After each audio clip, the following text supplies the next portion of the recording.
All right, welcome to Undefining the Podcast, where we explore the journeys of artists, creatives, and change makers who are breaking free from labels and redefining their past. Today, I'm thrilled to be joined by someone who truly embodies the spirit of creative versatility, Bri Giger. All right, y'all. All right, so join me in welcoming our guest today. Bri Giger is a powerhouse performer, an actress, comedian, DJ, improviser, and musical comedian. Her one-woman show Through My High Eyes has toured across the country, and she's performed at legendary venues like the Hollywood Improv, Comedy Store, Stand Up Live, and New York City's Union Hall. She's a true multi-hyphenate who seamlessly blends humor, music, and performance to create something uniquely of her own. Hi, Brie. How are you doing today?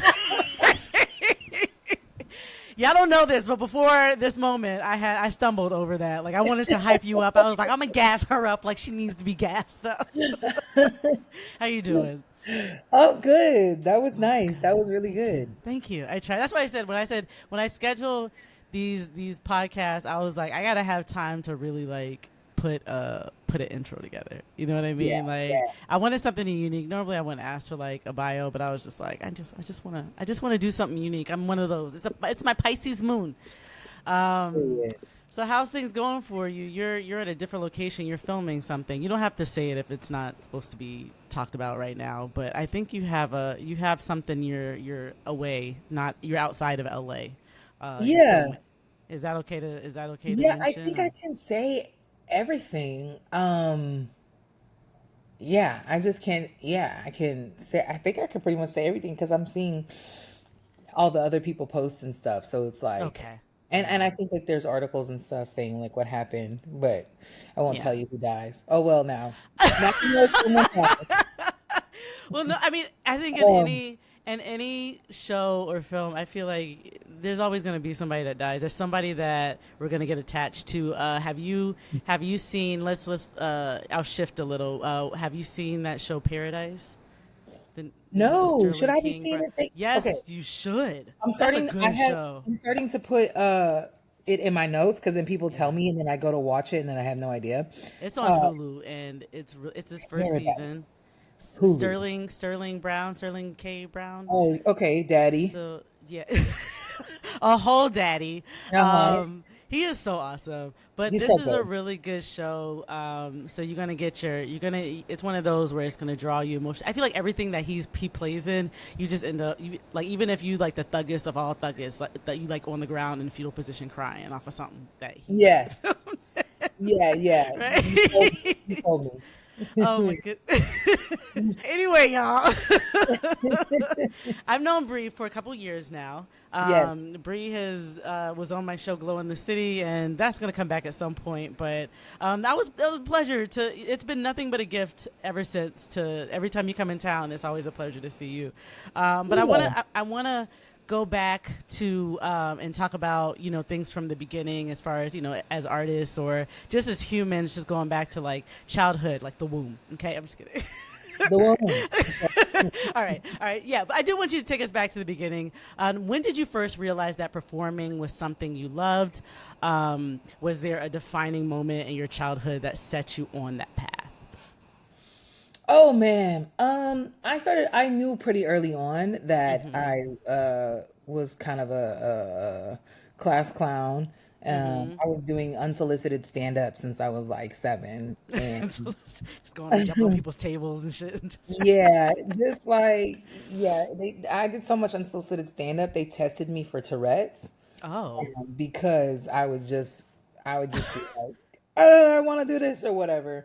that's And hilarious. it was just like these characters or these little things that I'd put on, and I think I would really turn on if it were like a substitute teacher or something. Like I wasn't a bitch to her or nothing, but I was like, oh, I'm gonna be a character. I'm gonna be this exchange student from Jamaica. I'm gonna do this thing or whatnot, or switch names with somebody or whatever.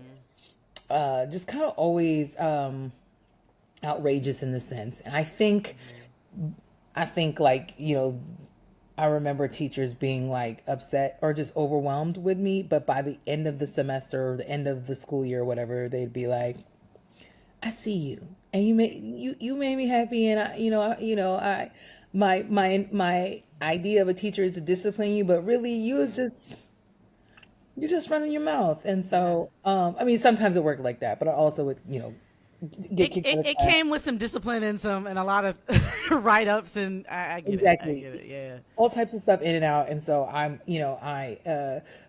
so for an early age, I was doing that, but I was tall. I've always been tall. I've been tall since I could remember. So I was playing sports since I could remember, which I also loved. But then I was playing sports and, doing characters and making scenes and stuff like that. And that's a serious moment. Like those two don't mix or whatnot. And so, Yeah. I would say, yeah, to answer your question, I was pretty young when I started, getting into comedy and or acting, and then I started doing the first thing I can remember, the first play I got into. I think I was like 11. It was like a YMCA like summer camp type thing. So, yeah, That's I feel like as a kid, though, that can happen. And my thing is like I feel the same way. Like I can relate to how being that child that just not necessarily that you crave attention. It's just kind of like when those things were like you have to deflect or like put on a mask to yeah, make sure that things. And I don't know where necessarily I grabbed it from. I'm sure parents have influenced that in a way yeah, where you just like you don't acknowledge what's really happening. Hey, I yep, think maybe I can distract them by by doing something silly or making the rest of the kids laugh, and that's gonna make me make peace with this. You know absolutely, what I mean? Because my thing, that's just a child trying to become something, and maybe it might make sense now, but those teachers going, hey, that this is they see it, they see it, but they're like not here. They're like, yeah, I like that, but just not right here. I see um, you, but yeah, so I guess like okay, so I want to get into like you finding your voice in music and comedy and acting and all that stuff. You built a career that blends so many different creative forms like comedy, music, acting, and even DJing. I think that is incredible because people fear having more than one title. I fear that. I had to at one point make a list to say I am this, like just like affirmations, because I'm scared to branch out and do more than one thing, even though as an artist, you know that. So, what drew you to each of these and how do they feed into each other? Like, how do you bring them, incorporate them all together? yeah.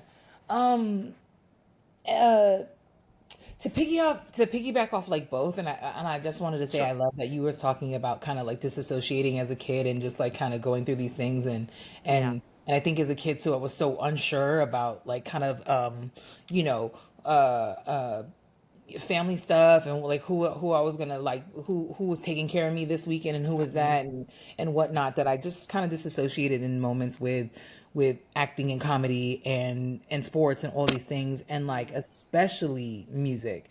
So Yeah. like for me music was kind of everything, Mm-hmm. so whether it would be on a stage or in front of people, I would have people have imaginary friends, I'd have imaginary like music videos since I could remember Mm-hmm. too, like little music, Yeah. all types of little music videos, um, and that also kind of like I was just thinking about that too, because I started thinking about having sex with Scary Spice when I was like really young, Oh yeah. before I I even love really knew. her. I was like, I don't think I ever like thought I was like, oh, you were thinking. I don't know if I like really knew what was happening, but we were definitely like Yeah. on top of each other, Gotcha. and It's really and happening. It was really happening. it was really happening, On top of each other. and I just and I loved and I loved and I was like I loved her too because I was like, man, that's so crazy. We let America call the black girl Scary Scary Spice. Spice.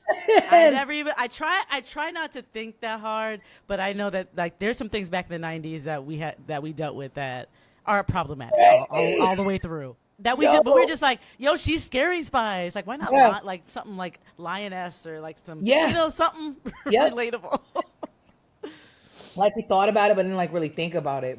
Yeah. But in the sense they kind of all kind of came together, with music and comedy and everything. And I Hmm. think that my biggest issue right now is an entertainer. And I'm only saying issue because we're like talking and we're friends. I wouldn't even Yeah, call it yeah. an issue.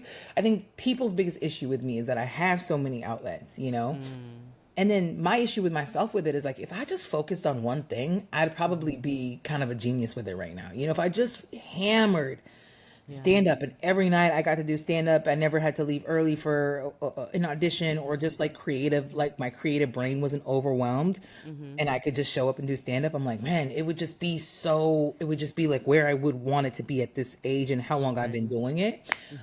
You know, nights that I had to work to DJ and nights that I had to do stuff, you know, and couldn't do the comedy show or had to leave it early or wasn't really present because I knew I had to work or whatever. If I had one outlet, I felt like I would have so much attention and I would feel very confident. And I wouldn't have this what do they call it when you like you're judging yourself, some type of syndrome. Like not personality. Imposter. Imposter syndrome. Yes, Imposter syndrome. Yeah. Which I developed once I just found that I don't think I had it until I was like, what is that? Oh, I have that, you know? But I have some imposter syndrome because I feel like I'm like, you know, I have my foot dipped in so much stuff that sometimes when my brain labels it as how much I've been doing it that year. So it's like, oh, I didn't do a lot of acting that year. So my brain will like, oh, I'm an actress, but I haven't acted that much that year. It's like, bitch, no, you're an actress. Just doesn't, you know, you shouldn't define it on how much I did, you know, that year or whatnot. Just because I DJ'd all year to like, you know, make money and make the bread and have a good time. Does it make you less than another thing because you decided to also spend some time on that too? That's the part, is balancing that time, understanding why you have all, like, you know what I mean? Like, it's not something that should be explained. It's like, good for you, you know, good for you that you chose the things that you love first, and you can go out here and no matter if you're not DJing, hey, well, you're acting. If you're not acting, well, hey, you're on stage performing. You know? Exactly. And the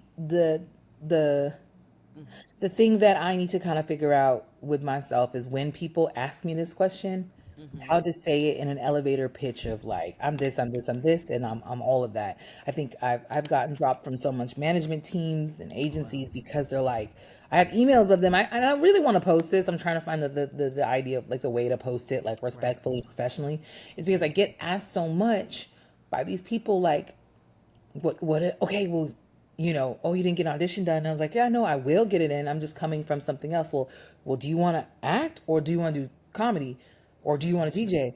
And it's like, you're the same agent that I had a year ago when I told you, like, do you want to make money from all these different options? And you're like, yeah, let's do it. And just because I got booked in something else, you know, it doesn't click like that. So anyways, I really love that you asked that, Glo, because I'm just putting it out in the world for me to like, I have it figured out emotionally, but like, I want to figure it out in a way that people who want to collab with me can also figure it out, because it's like it's all or nothing, you know. I think what you do is incredible. I think it's inspiring because, like I said, it's hard to. It took me forever to branch out and do something other than stand up, because I was just like I was like person. I was just like, yo, if I'm spreading myself thin, you know, and I mean that by like my thoughts and how I process things, like.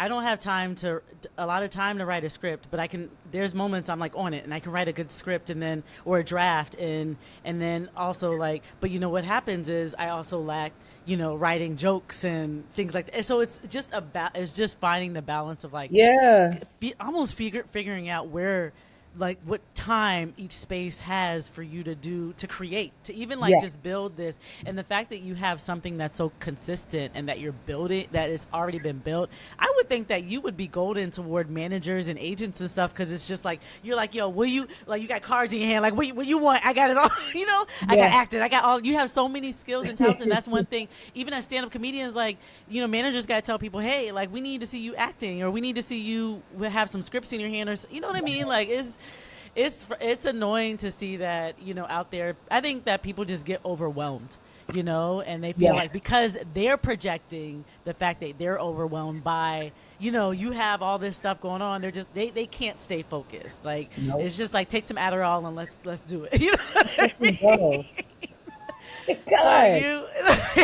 like I feel you on that. Like I swear, but that because that's like a main goal for every artist is to be in a to have all those. And when I met you, I was just like, oh, I feel like I can do anything. And I know before then you should already know that. But seriously, that's what you bring because you are a DJ. I was like, you're a freaking DJ, like a very successful DJ, not just somebody just like going and like no shade to anybody in their platform at all, but it's just like you know what I mean. It's not like you're just opening up a laptop and just pressing buttons and stuff. Like you're Right. actually going to do really good parties and really good gigs and Yeah. opportunities. And I think that that's something not only does the comedy world need, they need to see because people love music. But comedy, people will heckle us. People will do all this stuff Yeah. if they're bored. But when you bring music in there, it Yeah. just changes the game. Like the show we had together most recently, a couple weeks ago, you were producing that, Hmm. and I love the fact that like they almost saw, they see. I've been to your one person show, your one man show. This is going to be a good segue because I'm gonna talk about it Nice. next. But your one woman show, and I was like, oh, like we had friends in town. I was like, you gotta come because like she's not just your typical comedian. Like you're gonna see everything all around on stage. You see you acting on stage. You see you doing stand up comedy on stage, and there was music involved, and that it was so unique. I haven't seen something that keeps me that engaged the whole time because Right. you can go through emotional roller coaster with these one women shows or one person shows, but going into that through my high eyes, your one woman show is Come such on, a unique segue. blend of characters. You know what I feel like stand up comedy has me doing that. You know what I mean? Like, Right. and another thing, but yeah, through my high eyes is the name of your one woman show. Hmm. It's such a unique blend of characters, comedy, and music. I was just breaking that down just now. But what inspired you to create it, and what has been the most rewarding part of performing the show? Um, what inspired me to create it, besides being high, is You're like, you know what? yeah. Well, I I'm gonna was do that thing. I don't know why I gave you like an old man voice, but it kind of reminds me of your voice, like on stage, like when you're. Anyway, you guys go to the freaking show so you can know what we talk about. whenever people mock me or just are telling a story and my voice like it's my turn in the story and they're telling me, it's always the oldest, nastiest, dirtiest man, just raw, like, yeah, will be. That is exactly. That's so funny because I was just like, I could have like at least practiced this before we did the podcast. I don't want to offend nobody. We should like, No, what do you mean? I sound like an old man? yeah, no, it's everybody. Yeah, my dad even has like this. I don't know, like, you know what? Yeah. I love that. I love it. I think like with answering that, and saying like, yeah, the inspiration of it is drugs is also is also um the idea that you can get things done, you can be a professional, you can write, and also the blessing that people don't need those substances to do it, and also Yeah. the blessing that I have used these substances that like have opened up my mind in ways where I was like, stuck on some thoughts where they're like, oh my god, it can also be this, Yeah. and exploring the unknown, and with a lot of help from weed. And the older I've got, I've done that show for 10 years now. It gets less and less about weed because, yes, I wrote these things high for sure. But I think the through line when I first did it, it was just like, look at all the, like, weed, gang, 420 on gang, like, like, Yeah. brr, but it was, but it's also, it's also, the through line of it is also that, all these places that I've been and all these histories. Like I had like when I did it a few years ago, I had this whole section about my ex. She was my ex at the time, but it's like, why did I put why did I take 10 minutes to talk about my ex and my one woman show, which explained so much about that relationship and how I had to disconnect from that relationship because I like forgot how to be my like myself, and that it was so intertwined. And Yeah. then so I have moments of talking about my ex, and then I have moments talking about a friend that really pissed me off and stuff like that. And I was taking these things in my one woman show about people that have hurt me, or people that or characters of people that um, even like cool characters or whatnot. But I was taking a lot of time in my woman show to put them in there, and then in the reality of it, um, well, to backtrack, while I was doing it, it's like, oh well, these are fun because I was high. But the reality of it um, is that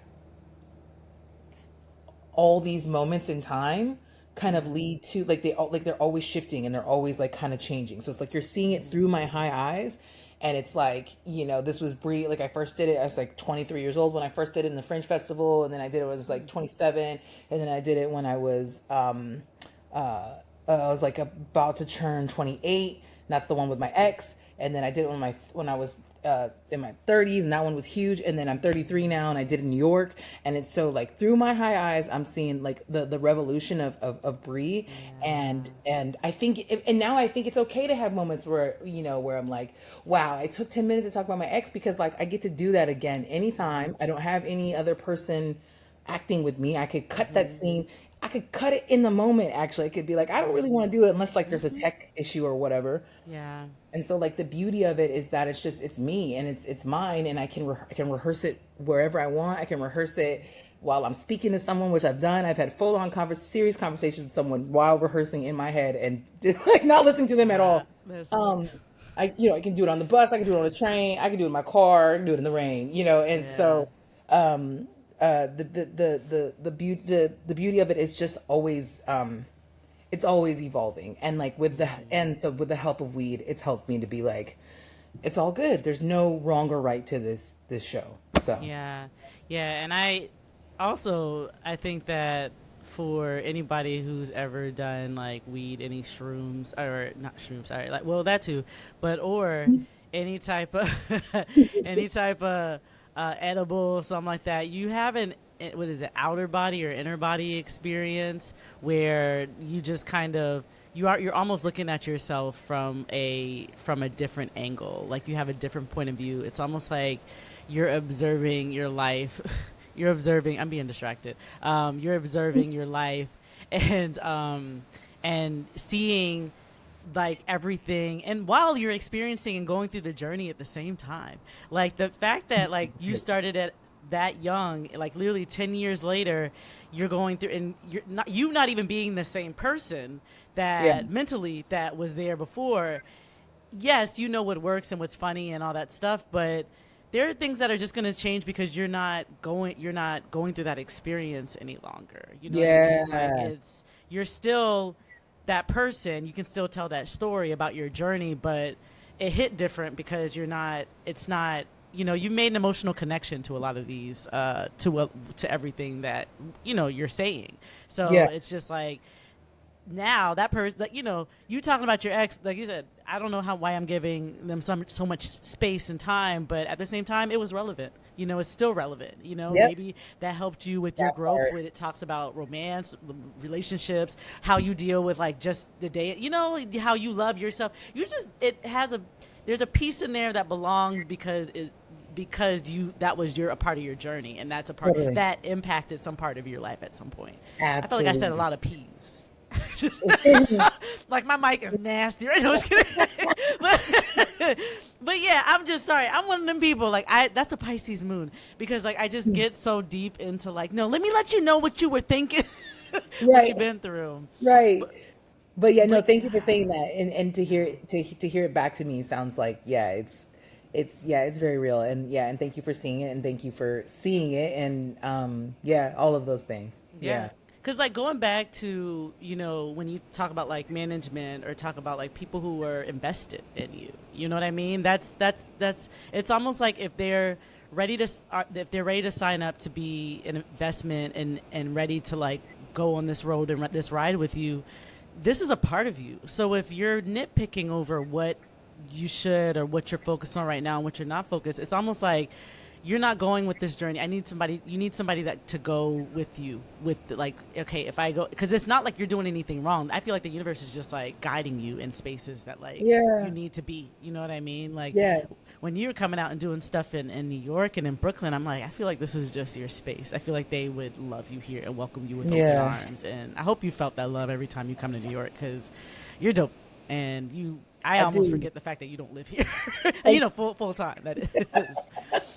I Um, do. Yeah, I really try to like really like indulge in it when I'm out there. And I really try to not make it a vacation, which is hard as like the older it's I've hard. gotten going there. Like, you know what I Hmm. mean? Because like it's like, yeah, I could take this Uber home, but I could also take this train. And it's also like, bitch, you're not here to do some luxury stuff right now. Like, you know Yeah, what I mean? you're Yes, like grinding it out.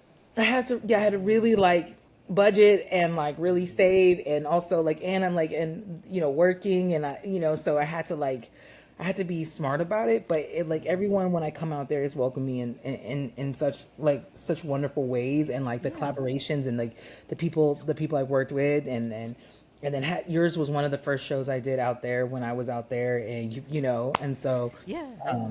it's my But heart will always, always, always be in New York, and I of will course, always try to find a way to be yeah. be in both if I can, or if I need to be there full time, I need to figure that out. But Being bi-coastal is I know someone who wants to be bi-coastal. Like some people just and I get yeah, it because I get very complacent and a little too. I don't like being too comfortable. I do like being comfortable. Don't get me wrong, but yeah, I like you said, as an artist, you don't just think like, hey, let's have a white picket fence and keep it moving. You know yeah, what I mean? Like yeah, it's deeper than that. right. Um, but yeah, so I think your one woman show and along with all of the other things that just makes you you. Like I don't think there could be a Brie out there that is just doing this because this is how we see you now. So you can't go back. You can't do anything else. Which brings into my next topic: Come navigating on, the host. industry. This is not scripted. I promise you. This is not. It's not.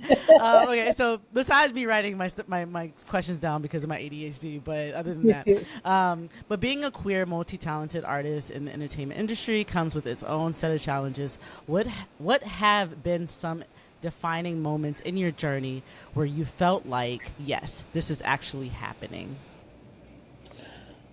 You know what? Oh my God. I would say one of the biggest defining moments would have to be a few weeks ago when I got the call to come out here because I haven't had that big break. I haven't. A lot of the stuff that I have had the privilege of doing is on me in the sense of like maybe a show I put up and then a show that I got to do at this place or something that I did that like continuously had to do and then got Yeah. to a place or something like this was full on like audition, callback. I just like I got Yeah. the part. They called me, came out here, all that stuff. I've done some films and stuff for that, but like this is like kind of one of the biggest projects I've ever done, Yeah. and they knew it too. They knew it because the director and producer called me, and I've 10 years I've been out here. I've gotten so many gigs where I was like so close. I had auditioned back and forth for Black Lady Sketch Show, and that was like going to be that was a really big deal for me, and that was the last time the last thing I hadn't booked that like really knocked me off my feet in the way where it's like, I was really slowing down with stand up. I was like, why the hell am I doing this for what for a bit, Yeah. and I I got the call and they were like, "Hey, we really like your stuff. We kind of always cast in house, meaning like we always, if this one doesn't work out, we'll send you the script for the other ones without having you to have to like audition and all that stuff. And we really liked you, and if we'll just always we'll keep your contact and we'll keep your information because you booked it." And I was like, "What?" They were like, "Yeah, you booked it," and I was like, what? They're like, you Yeah. booked it. And I said, this, you realize this is probably like one of the biggest, like greatest things to happen to me. I don't have a management team right now. They said, they were like, we don't, you booked it. And all these things thought this had to go with a management team and an agent and all these things and, all this stuff I needed to have in place. I solely booked it off of like being right for the part. And I've never experienced that after years and years of getting told no. This was like a really big yes for me. And I told them, I was like, this is the biggest thing that's ever happened to me. And they were like, yeah, I know. And the director kind of teared up, and the producer teared up, and it was like, How it should feel though when you cast somebody. I it should That's how it should be. that's Cause how it should be. yeah, It should be that deep, and I felt that, I felt like I really, because I know they were looking. I know they had told me once I sent it in, they're like, well, we're trying to get this person in and this person in for this role, and you know, they still gave it to me out of all these people. I'm sure they could have, booked in all the Hollywood, or this they name and could this have, person. but they chose you. They chose You were me, the fact so you there. Then when I say there's something like nobody, it doesn't matter how many gigs or small or big or a lot out there. What's meant for you is meant for you, no matter yeah. what. Nobody can put their Period. hands on that. When people try to Period. get in the way, they can't, because there's nothing that's going to block anything that's meant for you to happen for you. And that's what that was. I had your name written over it when they came up with the idea. Can you imagine that? Exactly. Yeah. So that is Yeah. incredible.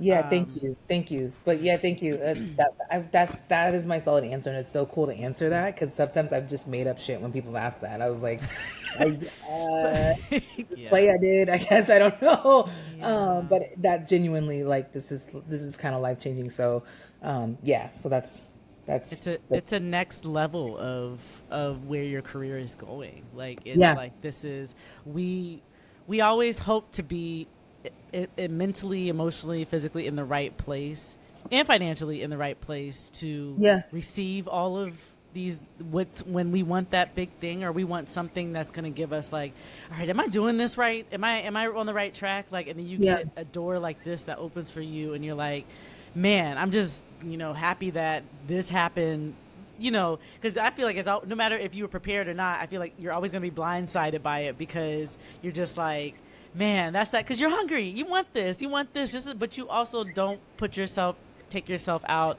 of the equation of other people, and what other people are like. They may be a good fit too, but they wanted you. They wanted They wanted your look. They me. wanted your voice. They wanted everything about you. And that thing is, Thank you, you got to Glo. wake up each morning and let that sink in a little bit, And because, and yeah. I just got a text from them that the call time tomorrow is I swear to God, and I quote, 5:48 a.m.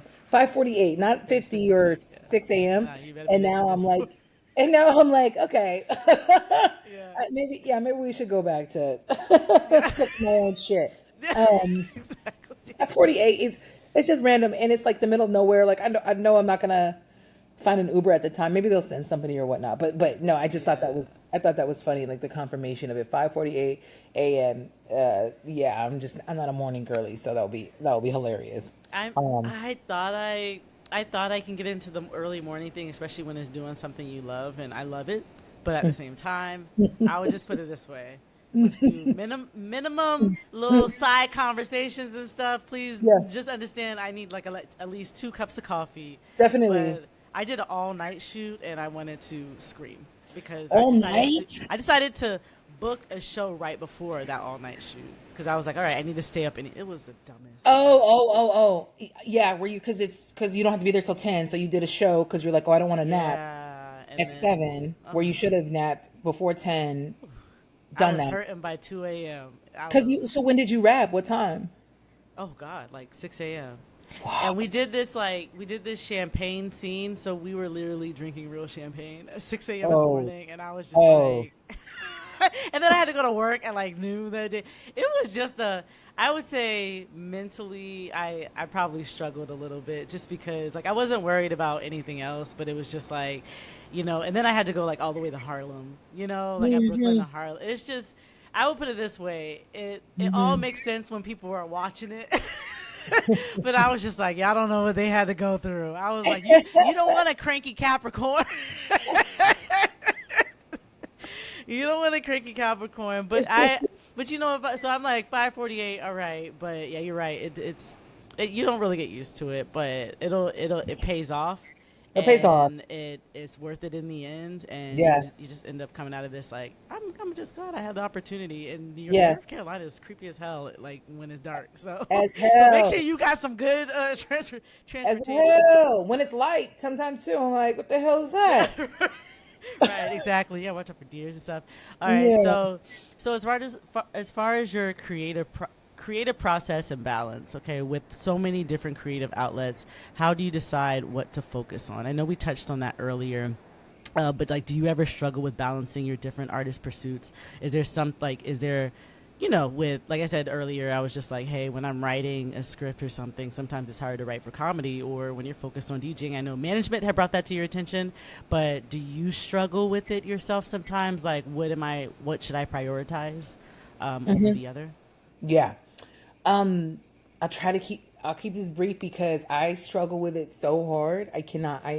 To focus on it, I kind of focus on it with maybe dates and time, and I'll put it in time. And Yeah, same with my promotion of it, like promoting it, I'll put it in time yeah, as far as the soonest, and the most paying, maybe. I'll put it in time, but yeah. I cannot figure it out. I've struggled with it hard. I'm an ADHD girl down to the ground. Before Hey, all these we out hoes here. started finding out about it, been there, done that. ADHD, like left class early to get the pills, get dosed up, and then went to lunch before all these hoes. Like I've been in it. Like I cannot focus for the life of me, Yeah. and it is such a struggle. But it also has helped me so much with creativity. Okay. So I have a notebook, and Okay. I'll just kind of put it down of everything I need to get done, and Okay. then I'll check it off as I go, and then I kind of discipline myself. Like you can't smoke until you finish these stuff down, or That's you're not gonna yeah. get dinner with your friend until you finish Yeah. majority of it. If there's one or two on it or something like that, then it is what it is. But yeah, That's a part that I had to figure out, and I just figured that out. And I don't even yeah, know if I have it figured out, but setting timers yeah, helps. And yeah, like don't putting attaching those things that you want to do with you getting the stuff that you need to sit down and do. And I think I said this the other day, but I was like, when you hungry. You're not thinking about oh, I'm tired and shit. You're hungry, so I need to taste, I need to starve a little bit to really appreciate this more. And I have done that before, so now I want to sit down and really like commit. But yeah, I get that. Like it's when especially when you're suffering with ADHD. I don't want to say suffering. I don't really feel like it's a suffer. It's more of you see and you just do things differently. And I yeah. feel like autism. Good gosh, but I feel like ADHD. ADHD. The other I A, feel yep. like is the other end. But I feel like ADHD. ADHD. I feel like ADHD is one thing that you have a creative mindset, and it's a good thing. It's a good thing that you don't just focus on. I don't think anybody is not ADD or ADHD. Like I don't I really think. know, I feel like everybody has a little bit of it because there's so I many know. things that are so easy for us to not do and focus on, and usually it's adulting, it's doing the things we need to be doing. Seriously. I have But one friend that hyper focuses, and yeah. it freaks me out. I would love to tag her in this. She hyper focuses in a way where you're like done talking and she's still focused on it, and you're like, and I have to be like, that's it. That's all. Because she's just like, uh-huh. And I'm like, that's psychotic. Like, Oh, I you're could never do still, that. oh, I could never. I'm usually checked out So, after the first. Like I have this podcast so that I can listen better. Isn't that crazy? I was like, yeah, how am I gonna be listening to people? But I was like, no, that's why you get a guest that you like fuck with it. You want to like yeah, listen yeah, to their yeah, shit. yeah, Duh. But I was yeah. just like, but I'm not gonna just get somebody who is going to put me on snooze. And there are plenty of people out there like that. We just never tell them Period. that to their face. But yeah, Right. sometimes like especially in the comedy world when you're talking to like other comedians and stuff like that. And it's not me talking shit. I'm just saying we know comedians are awkward. So sometimes you might talk to that one comedian and you're just like, I think your mind like I don't know. There's like show tunes and things that just go through your head when like Right. when that happens. But I Yeah. wanna still have I think you have a good face like that, and I typically have a good face where I look like I'm really listening. Like I look like you look like you like you know what I mean? Like you look really focused, but I'm sure there are a lot of things you could be thinking about right Not now. missing a shit. Oh man. So I guess like right now, I want to jump into a fun game. I Okay. want to cut the. Oh, actually, I do have one question. I do want to ask. I want to ask Okay. you Hell this. This yeah. is a pretty deep question, but that's why we're gonna go into a game next. But Okay. what advice would you tell your younger self? Oh, God Yeah. damn it, Yeah, Glo. don't be. What advice are you gonna give yourself? What do you Oh here, man. let me call you over. Hey, little baby Brie, come on over here right now. Your big Brie wants to have a little talk. She's been through some things. She's seen your life. What is it like? Sorry, Brie, that just made things awkward. Okay. Hello, because you're saying baby Brie, and I was like, hello. Would you Right have here. um that helped me get into it though. I think my thing I would tell to little Brie because little Brie was so hooked on friendship and things lasting forever and so endoused in the idea that friendship is forever and friend breakups would just destroy me where like I'm talking years or 2 years at a time, it would just send me off track and like send things that I had planned for off track or plans I had with that person off track and the idea that I couldn't do it alone. Yeah. I would tell younger Bree that friendships aren't made to be forever. Mm. Everything is temporary. And I think every friendship serves its time.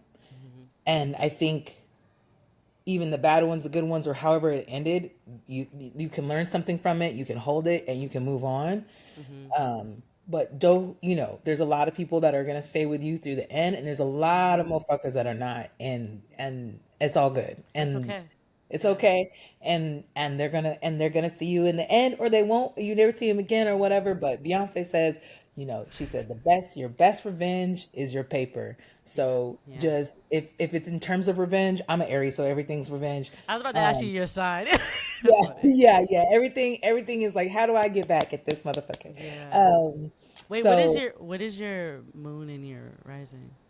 I don't identify with them, so I've always kind of Okay. just Okay. I always just I was Yeah. always Don't identify. That's fair. Just like, yeah. you know what? Nobody knows the real time I was born anyways. We got to Right. No, I'm just kidding. Aries down. Yeah. I think there's other stuff in there that I'm like, ugh, but yeah, Yeah. Aries everything. March 24th to be exact. Okay. Yeah. All right. March 24th, March, April. April is Oh, so February, March is Aries season. Okay. March April's Aries season. March, So we're April coming. is Aries season. Okay. So, Yeah. okay, so it just ended with Pisces. That's right. Pisces season just ended. So maybe there's like a cusp for you. No, yeah, maybe there's like a small cusp, but no, I don't There's think Aries and Pisces are so not the same. So that's why I'm just like, well, how do no. you? No, I I have some similarities with them, but like Pisces are just like they're just Pisces season is only that exists so we can just get to Aries season. mm-hmm. So Yeah. that's their So we could just hurt. So we could just be like, just just wrap it float up. our way to to Aries season, to some fire. What is your Um, sign? Capricorn. Yeah, cap. That's right. Capricorn. Yeah, That's I'm right. I'm a Leo rising, so that's the a little bit of the fiery. I think that's the part that makes me not your typical Capricorn, Uh because huh. but and any I think mine kind of matches who I am. But yeah, it's one of those things. Like just get to know me, just meet me, and like and say what I have everything in my chart, so I get along with everybody, Yeah. but I just can't date everybody. People are surprised when they actually get in a relationship with me. I'm just like, I'm not like one of the mean Capricorns that the people be talking about and be cheating, doing all that stuff. But I'm talking Yeah. about, I have a very silly side, and I have a very, like when I see that people are taking advantage of the silly side, I'll have a stern tone, and I think that shocks people sometimes. But Mm-hmm. it's not like a bad tone. I just think that's a way for me to bring people back and be like, yo, so don't think I won't fight. You know? I'm Right. just Right. saying. Right. Boom. No, but it's one of those things too. Like I just feel like these signs work for people, and sometimes it doesn't work for people, Mm-hmm. because I think people, especially in the queer community, we get so stuck on thinking that person is exactly. And I would have not guessed that you were an Aries, maybe a Really, that's Leo, but cool. not a Aries. Yeah, because I Yeah. fuck with I am a Leo. Leos are just I could be besties with all Leos if I some of Same. them. Not the Leos, the ones that are just like high energy, Yeah. like Yeah. you know what I'm talking about. Like the Yep. Leos that have a good balance. I don't know. That's me. Yep. But anyway, so we talked about your advice, and I think that was wonderful advice because one thing we do is our friends ends up being our chosen family in a way, and so we have a hard time thinking, that these people are just can be just placeholders or little plants in our life that are just there temporarily, and that we're, and then we realize that they're a part of our journey, a part of our growth. And maybe because there are plenty of people I was friends with in the past where I'm just like, I was attracting the people that where I was coming from back then. You know what I mean? I'm not that person, and no shade to that person, but you're not that. These people are coming at different stages. Now, those friends that you've been friends with and y'all just cool and y'all been rocking through each other through thick and thin. Yeah, you know what I mean? They have their chapters too. You know what I mean? But I think that's great advice that you would give yourself. That's one thing as a kid that, like, we're not told that that people are going to come and go, and that, we don't have to be so attached to the things that, like, these different relationships with people, because not everybody is in our life to truly, show up like we need them to. Period. All right, so game time. This is just a rap round game. Everybody's getting like a little something different. So if you guys see, I'm talking to the audience right now or listeners, if you guys have a game that you love that I have said it already or not, I haven't created the order of which episode is gonna be first. It's so hard. And Brie, now I want to use yours, so I don't want to say, hey, if you guys heard something before, so this might be the first game that you get to hear. So let's be clear, all right? So however order this goes in, all right? Okay. Just let me know if you hear a game and you love it, all right? So Brie is basically, I'm just gonna say, so let's see. I've got a quick round just of like 5 things that I'm just going to say. And then Brie, you're going to say whatever first comes to mind. So these are just like questions and stuff. Okay. And just say it quick after you say it. You can just say it quickly. Yeah. Don't think too hard about it. Just whatever first comes to mind. What's a song that you instantly think of when you're in a good mood? Love on Top. Oh, that is so good. Yeah. Ooh, I can sing that high pitched voice. Like, over, please don't get me started. You don't want that. I'm just kidding. All right. If you could do a stand-up set with any comedian, living or past, who would it be? Living or past. Maybe Red Fox. Maybe Mom's Mabley. I'm thinking of somebody old school that's probably like not even living anymore that you like, cause that you even remind me of. You know what I mean? Like, I was gonna say Richard Pryor. Like, yeah, I would do something with Pryor for sure. Mm-hmm. I would say Mom's Mabley or Richard Pryor for sure. That's good. Yeah, that's cool. Yeah. Love that. What's the funniest or weirdest gig you've ever done? Funniest or weird? So I could go either way. Weird. You can go either. Yeah, you can go either way. Whatever. I guess. Oh my god. Because if it's funniest, but yeah, you just let me know what comes to mind. Weirdest was I did a gig and they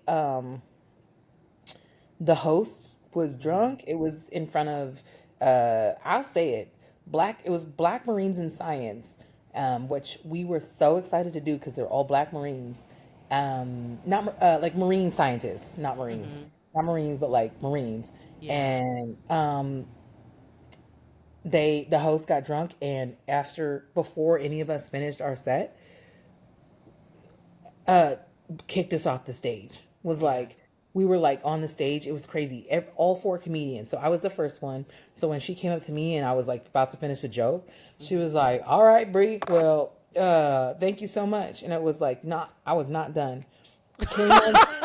Wow. Oh.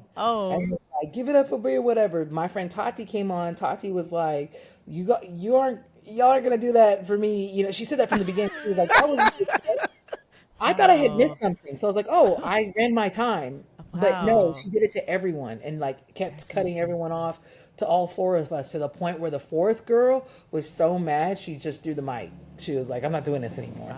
Ran off, and then all the biologists and stuff were like, "Oh, we're so sorry," whatever. Comedians go through some shit. It was just weird, and we were all like Black and queer, and so we were getting real comfortable with them and talking about it. So I think the content to them was too much, but we asked over and over again, like, "Is this okay?" But it's called BIMS, and it's in San Diego, and it was a wonderful event. But they don't need comedy there, and they just need. There's a lot of spots that I wish comedians didn't just think that they could just. No shade to them, but not everything's meant like. Not everything's meant for comedy. Just keep it at whale dick or whatever y'all study, because that is just. Hey, I don't know if you remember before this. I haven't seen it in a long time, but comedy shows that are in the strip clubs. Please tell me you know. Oh, Yeah, yeah. That used to be it when I was, when I first started comedy.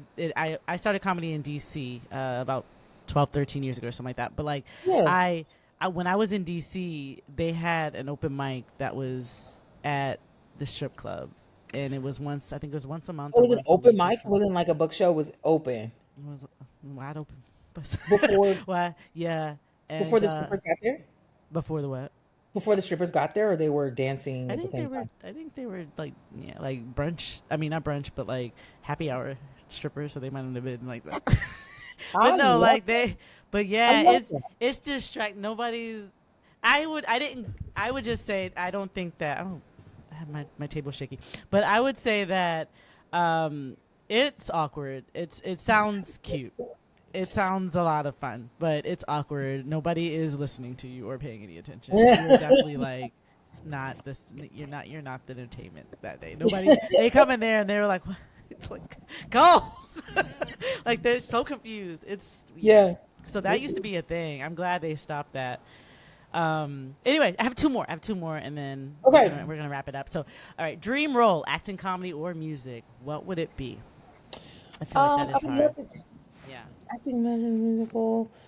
DJ would love to DJ Coachella. Oh, I'm DJing a Coachella pool Ooh. party this year, which was should be cool. But I want to be at Coachella. I want to be black and at Coachella. Oh my Um, god, that and would be then amazing. DJ comedy, to get a special on one of the big ones where I don't even have to produce it. I just get to show up. And then you didn't even ask for all of them. You said either or, but I'm gonna give you No, do all. your thing. I want you to. I want you to Um, say what. Hey, why? Let me know. TJ comedy and acting. Oh, I'd love to play on Broadway. I would love to do like some Mm, unexpected, like a Lady Macbeth in like Shakespeare or something, and play I like a love that. like a wild Yeah. like Lady Macbeth black all black version of something like that. Would be kind of my dream role for sure. Yeah, that's dope. That's really good. I love that. And Yeah. all this stuff, I feel like this is a good manifestation podcast. So I feel like it's all gonna happen soon. We get to look back Yeah, at there you this and go. be like, There you "Bitch, you go. did Be that." like, what? You better stop. You better stop Right, creating, putting things out there, and it's happening. All right. right. All right. And the last one, if you had to describe your career journey in a movie title, what would it be? Oh God. Glow. I Yeah. don't know. I don't know. God damn, man. Golly, boy. Um, If I had to y- describe my career your career journey and a movie oh, title. in a movie title, uh, I think right now the only thing I was thinking about right now is Through My High Eyes. You know what I mean? Like nice, gentle plug. But yeah, Through My nice. High Eyes, I say that because one thing that you've been talking about, as far as your creative process and some of parts of it, is that you for high or you smoke weed or whatever, and you were like, hey, I have this idea, even though there's moments where I'm sure you're not high thinking of the whole step by step thing, but and maybe you are, Yeah, maybe you just got like that. Some people like can just do it, but I would say right now in this place in life, I would say that just because that's something that has opened up your mind to do so many other creative, go through so many creative outlets. yeah, And people, this is not one of them podcasts where we like where we're putting down, and like this is very a 420 loving and friendly podcast. So it's one of those period. things where I want to be able to have more conversations about weed or ganja or reefer or whatever you want to call it. I want more conversations of how much it benefits artists, how much it benefits people, because not everybody is just slumped over smoking all day. People are actually doing stuff for Yep, themselves. They now yeah. that's like they're, you know what I mean? Like it's cool, it's okay, it's legal. We can do this out here. We can do this. Um, but that was it. I mean I hope you're okay with that. Sorry, you go. Yeah, definitely. Go ahead. Just to answer that, and I love that you said that because I would love to create kind of like a superhuman, superpowers high Yeah. movie or show because all of the stoner or high related 420 things at the end they just make smoking weed look so bad and dumb, like even half baked. Like at the end he stopped Yeah. smoking because he fucks up, and then Pineapple Express, though, like all he had to do was meet this girl's parents, and this whole time he's just high and does dumb stuff. And it's like all these things you're like going to see these movies you're so excited about, like, oh, finally a stoner film and like a weed heavy film.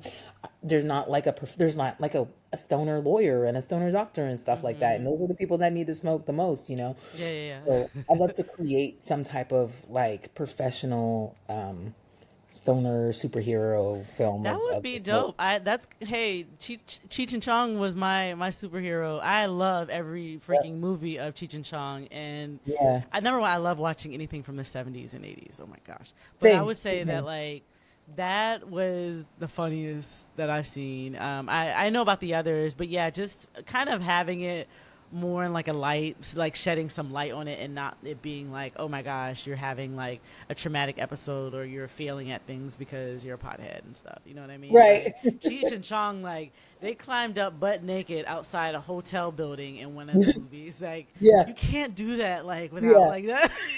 Like those are your superpowers. So please do. We need a new version of it. We need like yeah. another one. I Okay. could totally see you doing that. You know what I mean? But Brie, I thank you so much for this It's so fun, conversation Glo. today. This was a good time.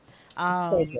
so let me know what's going on, what's coming up next. If you have any gigs happening, or let people just know where they can find you. Really, I mean, I know sometimes we have so much going on. You can Yeah. just like, hey, just follow me. Okay, so you can find me at anything Instagram or anything that you want to find me on, and my full name, which is Bri Giger, Brigiger. That's my Instagram, my website, my everything. I don't have a lot of plugs right now, but the big stuff would be just stuff coming up in June. Okay. All the Pride stuff. I'm doing World Pride, which is cool. I'm DJing World, World Pride in DC. I thought Um, World Pride was last year in DC for some reason. I don't know why, is it but really? Every time I see it, I thought it it feels like was. it's always in the same place, but I guess they changes. It was in New York. It was chaos when it was in New York. I bet. I I bet. People were overbooking the Yeah. parties, and it was a mess. I wasn't a huge fan. I get it, but Yeah. it was chaos. But that's dope. So you're gonna Yeah. be in DC. DC Yeah. Pride Yeah. is so amazing, so amazing. Yeah. I was in DC around like June 6th, so it's earlier, Okay, like at the beginning of the month and whatnot. But yeah, I'm chilling here. I just that's want to dope. let people know that I'm in an Airbnb, and this picture behind me, I would never, ever. They're gonna be like, Brie, like, yeah, we get the What the hell is aesthetics that? and stuff. You've been to Japan, you've been to like, it looks like some type of like some catfish, some What the some hell type is of it? And that little some. thing dangling. Just know I would never do that. So They're like, okay, we love you. And then I think the couch, I think the chair. You don't have to zoom in on you don't have to do the chair, but I felt like it feels. If it's just like the chair I'm thinking about, like, if is it old school or is it seems new? The definitely chair old. is. Oh, I love it. Yes. See, that's The just like old you. school That's a home. chilling. You're in the right Airbnb. That's treating you like home. You know, Right. like you walk into your parents' house. But thank you so much. All right, thank you so much, Brie. It's been an absolute pleasure having you on the show. Thank you, Glo. All right, I had a good time chopping it up with Brie. Brie is a force in nature, a true artist who refuses to be put in a box. Whether she's making audiences laugh, bringing music into her performances, or redefining what it means to be a multi-hyphenate creative, she's proving that creativity knows no bounds.